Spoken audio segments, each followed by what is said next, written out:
Bonsoir, bienvenue à tous. Merci de nous rejoindre sur le plateau du décryptage. Rebond de la crise sanitaire mondiale liée au Covid-19 en Chine. On a dû refermer et bien sûr quelques lycées et collèges également à Pékin. Au Bénin, ici chez nous, nous sommes à plus de 500.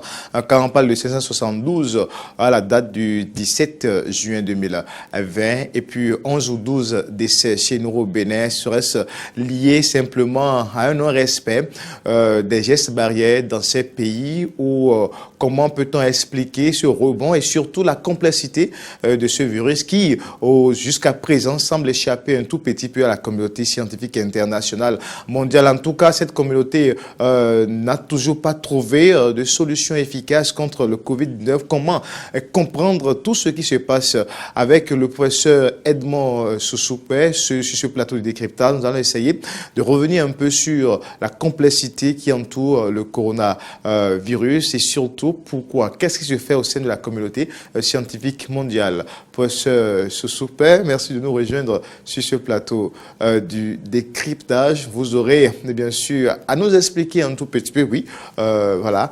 Bonsoir professeur. Oui, bonsoir. Voilà, merci de nous avoir, d'avoir accepté notre invitation. Avec Alors, plaisir. Installez-vous. Merci beaucoup. Voilà, ça fait, disons, plus de 5 mois déjà qu'on parle du coronavirus. Mi-décembre en Chine, les premiers cas ont été constatés en Chine.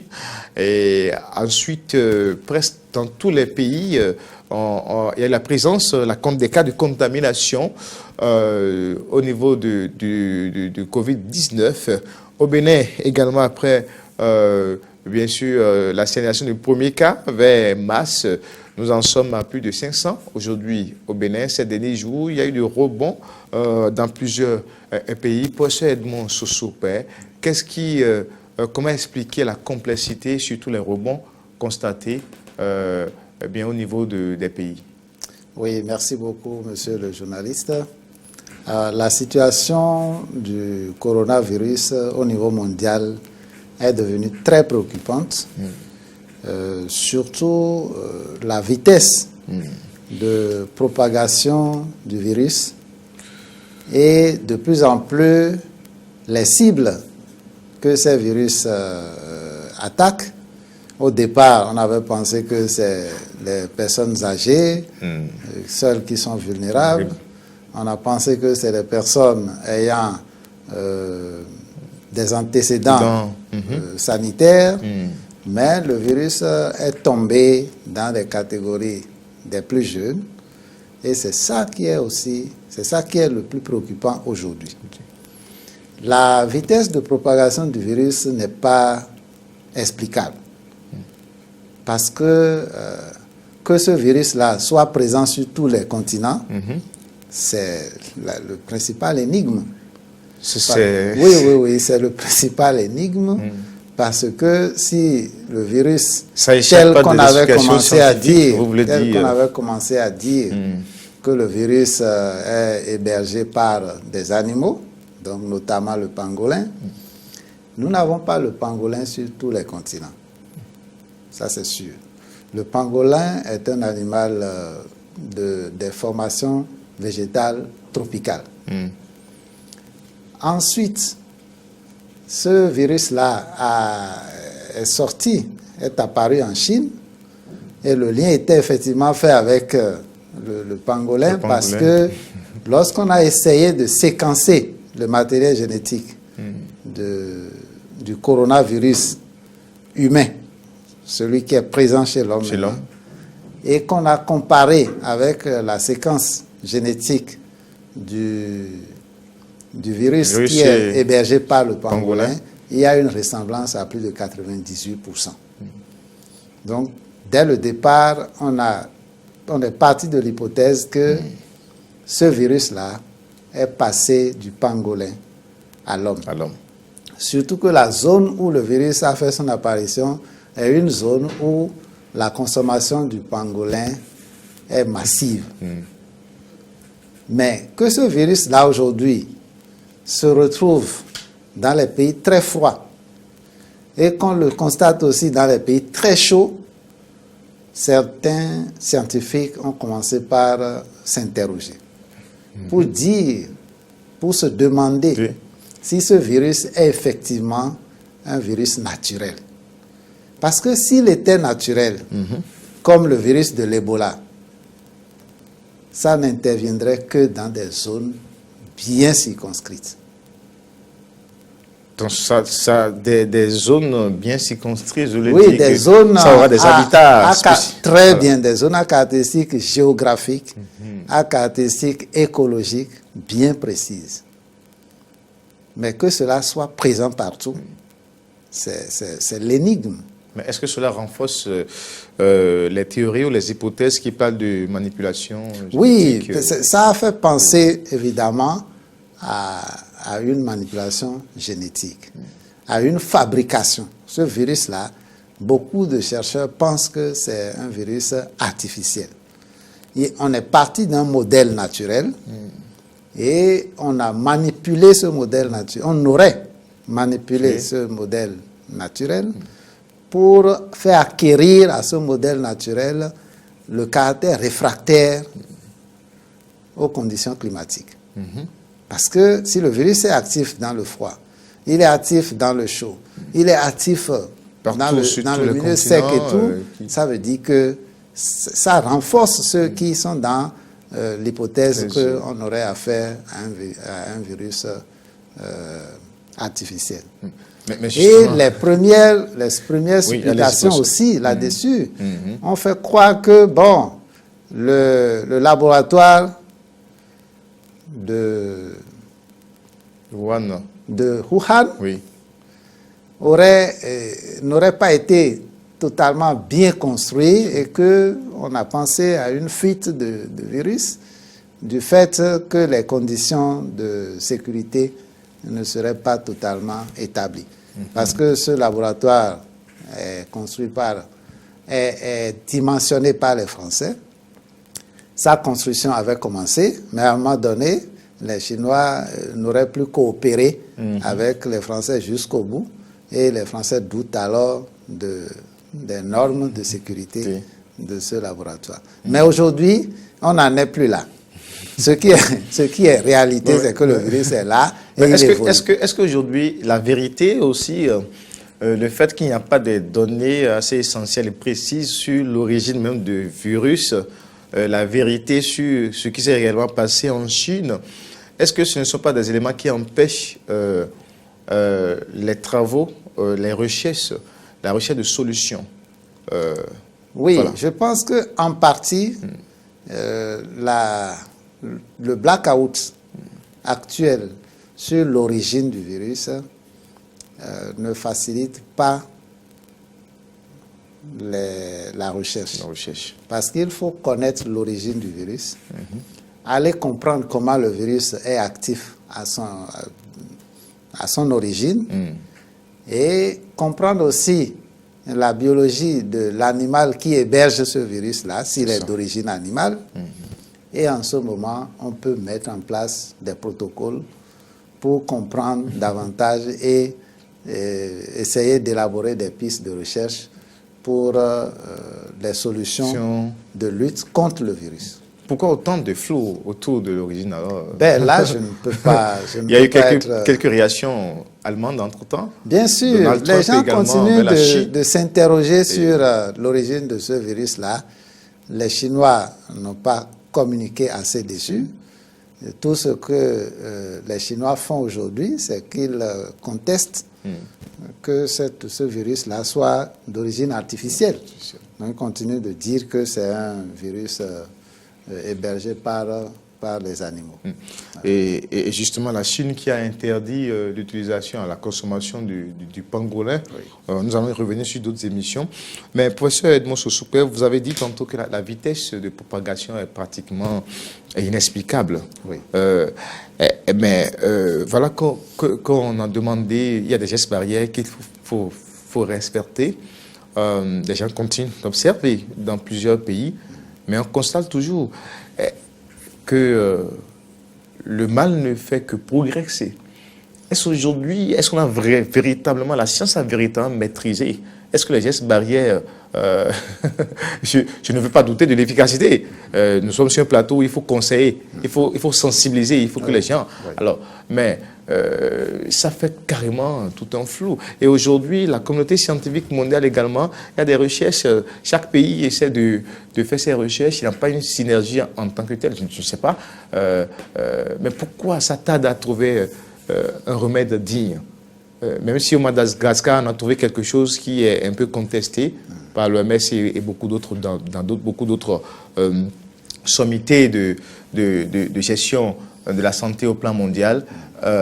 Qu'est-ce qui fait qu'au sein de la communauté scientifique mondiale, il y a toujours pas de solution efficace? Ok, merci beaucoup. Mais avant d'en venir à répondre à la question sur la situation au niveau de la communauté internationale, la communauté scientifique internationale, je voudrais dire que les mesures barrières, les gestes barrières, les mesures barrières qui ont été édictées sont importantes au jour d'aujourd'hui par rapport au niveau de connaissance que le monde scientifique a sur le virus, sur son mode d'action, sur sa capacité à être actif pendant quelque temps en dehors de l'organisme humain.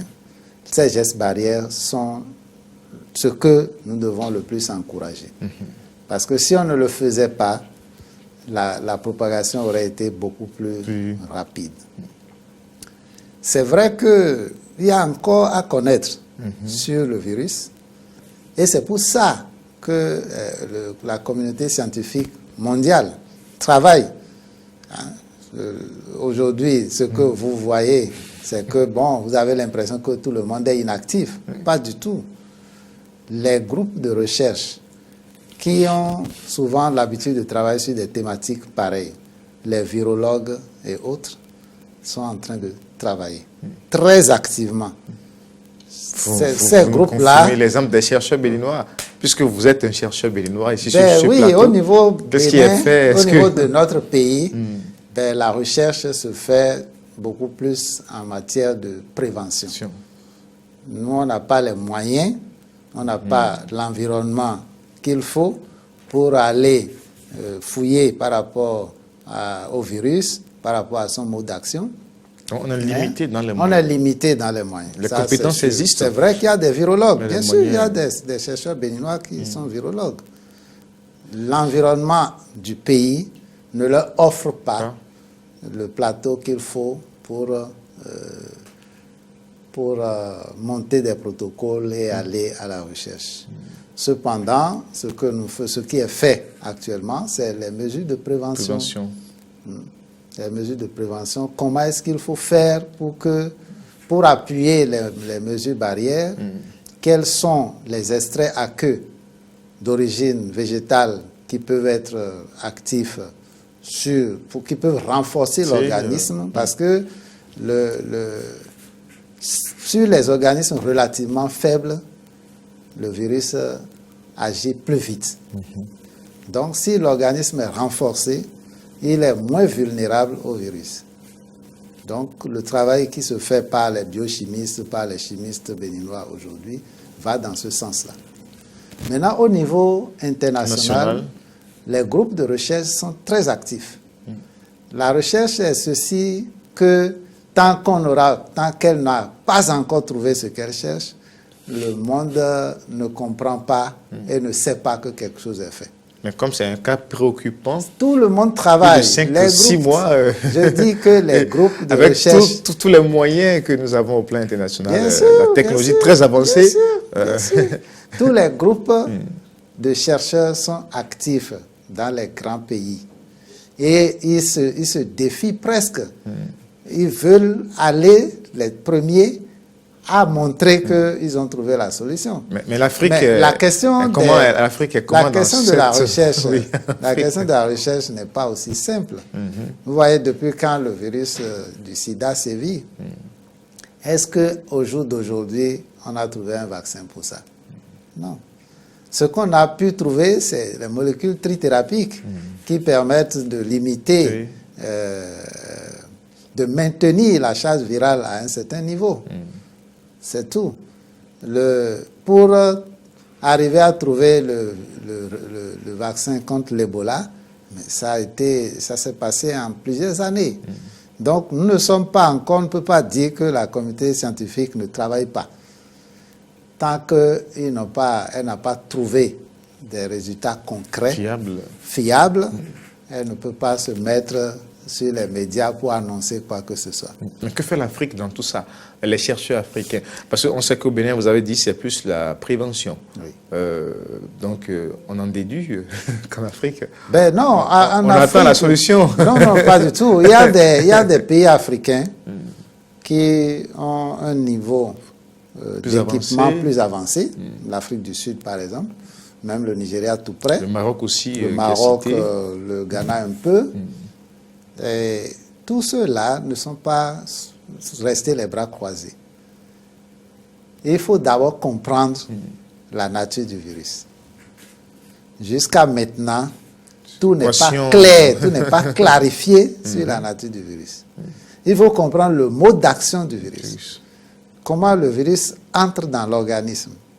Au départ, on avait pensé que le virus entre par les voies aériennes, les narines, la bouche, descend au niveau de l'appareil respiratoire et s'attaque aux cellules pulmonaires. C'est ce qu'on a pensé jusque-là. Mais récemment, il y a des résultats sur la compréhension du mode d'action du virus qui ont montré que ce n'est pas exactement comme ça, ou alors ce n'est pas uniquement que comme ça. Parce qu'aujourd'hui, on a pu dire que le virus entre dans le sang, va agir au niveau des cellules des vaisseaux, pour affaiblir ces cellules, pour rendre vulnérables ces cellules. Et quand ces cellules-là sont vulnérables, la pression sanguine entrant dans ces vaisseaux provoque l'éclatement des vaisseaux. Et donc, c'est une question d'hémorragie dans certains organes précis qui provoque l'aggravation de la maladie. Et comme c'est un virus qui peut agir dans plusieurs foyers, dans plusieurs organes, on peut avoir des manifestations telles qu'on en a pour la grippe, si c'est au niveau des voies aériennes que cela agit, l'appareil respiratoire. Complexe. Oui. Donc, vous voyez, c'est ça. On n'a pas encore circonscrit complètement le mode d'action de ce virus-là. Et puis, l'autre chose qu'un chercheur suisse a dit plutôt, c'est qu'il ne suffit pas d'être infecté une fois pour acquérir une immunité par rapport à ce virus-là. Il a montré, j'ai suivi, il a dit que le virus a 2 ou 3 portes d'entrée, c'est-à-dire les récepteurs au niveau cellulaire qui permettent l'entrée du virus sont de type 1, 2, 3 par exemple. Et quand le virus veut entrer pour la première fois, il utilise une porte. Et lorsque la porte la plus difficile à ouvrir, c'est comme il a expliqué. Donc, il utilise la porte la plus difficile à ouvrir, il entre, il agit. Si on traite la personne et la personne guérit, il n'y a pas de souci, il n'y a pas d'acquisition d'immunité. Mais la prochaine fois où la personne sera à nouveau en contact avec le virus, ce virus va utiliser les portes les plus faciles à ouvrir. C'est ce qui explique que les gens qui ont été testés plusieurs fois positifs, voilà. C'est arrivé dans plusieurs pays. Tout à fait. Cela explique que la première contamination est moins grave que les contaminations suivantes. Donc ça veut dire que les personnes qui ont été testées positives, qui ont été traitées et guéries, n'ont pas acquis une immunité par rapport au virus, mais elles doivent se méfier de contracter à nouveau le virus, parce qu'une nouvelle contamination sera plus foudroyante que la première. Mais pourquoi ne pas donner priorité puisqu'on a beaucoup de potentialités en Afrique, et ça, ce n'est pas forcément limité en Afrique. La biodiversité nous offre aussi beaucoup de possibilités, de solutions aux problèmes. Pourquoi ne pas donner possibilité à la médecine traditionnelle de chez nous? Et bien avant ça, le cas du Madagascar, il y a quand même un remède qui est un peu polémiqué. Oui, vous savez, quand une situation comme ça survient, les prospections se font dans tous les sens. Ça se fait dans tous les sens. Et c'est cela qui explique qu'aujourd'hui, les tradithérapeutes, les gens de la pharmacopée africaine, sont aussi en train de chercher la solution. Parce que la maladie a des manifestations presque identiques à celles d'une grippe. Et donc, les produits que la médecine africaine avait l'habitude d'utiliser contre la grippe, contre la toux, tous ces produits sont en train d'être essayés. Ce qui reste à faire, et ça c'est peut-être un appel que je lance au monde scientifique béninois, c'est de pouvoir travailler à isoler les molécules les principes actifs qui sont contenus dans ces essences végétales pour que des tests soient faits par rapport à leur efficacité sur le virus. Et c'est ça qui a manqué à la recherche qui est faite à Madagascar et l'OMS est en train de contester. Lorsque vous découvrez une molécule comme étant active sur un germe, il y a des niveaux à faire, il y a des étapes à faire parcourir avant d'arriver à la conclusion que oui, cette molécule peut être inoculée à l'homme pour traiter la maladie. Donc c'est ce que Madagascar n'a pas pu faire. Et c'est pour ça que l'OMS est en train d'enquiquiner aujourd'hui. Mais ce qui est vrai, à l'étape où on est là, quelle que soit la solution trouvée, il faut agir d'abord. Ah, mais il faut agir d'abord.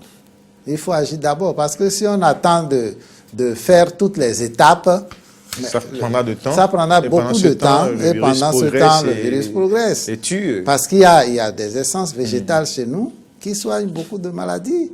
Nos parents ont vécu avec beaucoup de microbes, mais ils n'ont pas été aussi vulnérables que nous le sommes aujourd'hui. Ça, c'est une interrogation.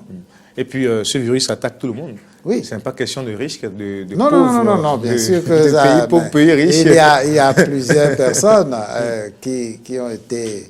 Il y a même des sommités internationales qui ont été atteintes. Qui ont été atteints de ce virus-là. Donc, le virus n'est pas un virus des pauvres, ce n'est pas un virus des riches, ce n'est pas de plus en plus un virus des personnes âgées. C'est un virus qui convoite tout le monde. Dans tous les milieux, dans tous les siècles possibles. Oui. Alors, mais est-ce qu'aujourd'hui, on peut avoir espoir que d'ici à là, la communauté scientifique pourra réagir? Oui, à l'allure où les pays ont perdu de leurs citoyens, c'est des milliers. C'est ça. Les États-Unis, c'est presque 60 000. C'est ça.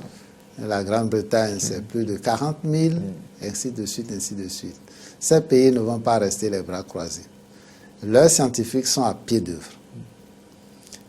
On se demande si, quand la solution sera trouvée, si elle sera applicable au niveau mondial ou si on ne va pas dire, bon, appliquons ça chez nous d'abord et après on verra.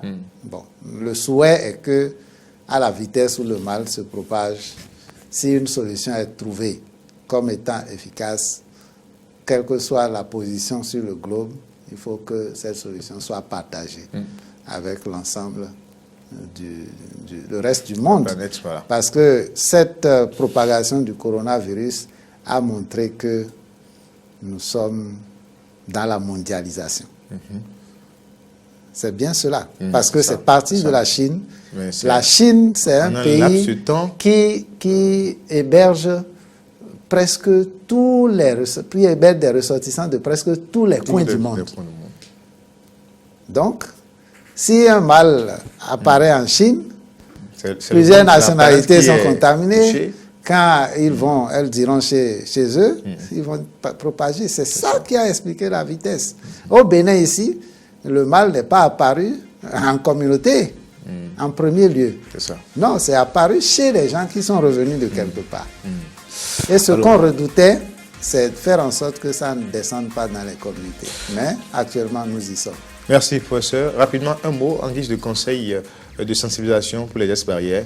Oui, mais je voudrais appeler l'attention de tout le monde sur la nécessité d'observer scrupuleusement, quotidiennement et régulièrement les gestes barrières, à savoir le port du masque, obligatoire, quel que soit là où on est, le lavage systématique des mains, le fait d'éviter de serrer la main à d'autres personnes, le fait de porter de temps en temps la main au visage ou au nez, est-ce que vous voyez, et la distanciation sociale. Il faut essayer de se donner au moins 1 mètre entre soi et son voisin pour espérer être à l'abri donc de ce virus. Oui. Merci, professeur Edmond Sossou. La complexité du nouveau coronavirus rend un peu difficile les recherches au niveau de la communauté scientifique mondiale, mais on garde d'espoir et que des solutions seront certainement trouvées d'ici à là. Mais n'oublions pas, pour le moment, respectons les gestes barrières pour limiter la propagation du virus à tous les niveaux. C'est une question de responsabilité individuelle.